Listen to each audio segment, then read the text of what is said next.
Jillian, our next guest was appointed consultor to the Pontifical Council of the New Evangelization in 2011 by Pope Emeritus Benedict XVI. To talk more about Pope Emeritus Benedict XVI's life and legacy, is joining me now is Curtis Martin, president and founder of Focus. Curtis, it's good to see you on this sad day. We appreciate you being here. Let's begin with the legacy that he will leave behind. Thank you all for having me. You know, I was honored to know Joseph Ratzinger and then Pope Benedict for more than 30 years and worked more closely with him in his early years when he was a cardinal.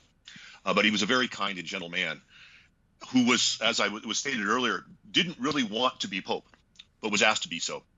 And I think those of us who followed him knew that while sometimes he had the reputation in the press of being a watchdog or a difficult guy, the reality, man, this was a very, very gentle, gracious man, one of the most gracious people I've ever met in my entire life. I was honored to serve him.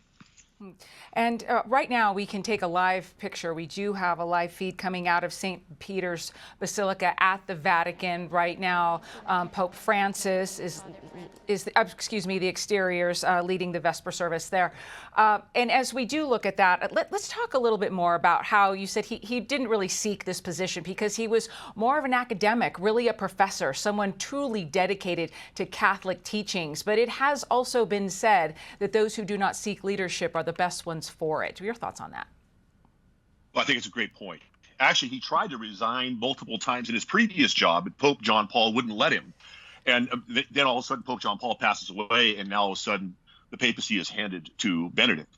And he did it. He was gracious. I remember the first night when he was saying his first mass. I work with young people, and he said, "Young people, the world offers you comfort, but you were not made for comfort. You were made for greatness." And you could see young people respond to that great call. God has created me for greatness, and he's calling me to greatness. And that's the message I think young people and all people need to hear.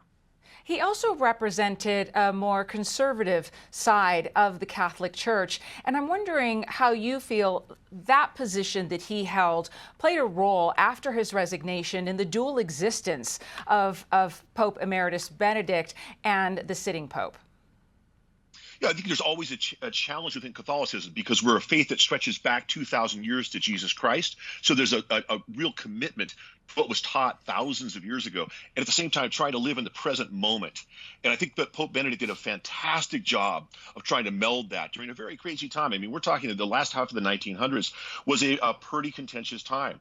And I think he did a fantastic job of winning people back. And earlier in the report, it talked about reuniting people and at the same time cleaning house.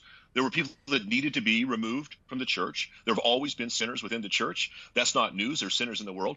The reality of the matter is the news is there are saints in the church, and he did a great job of promoting that and really living as one.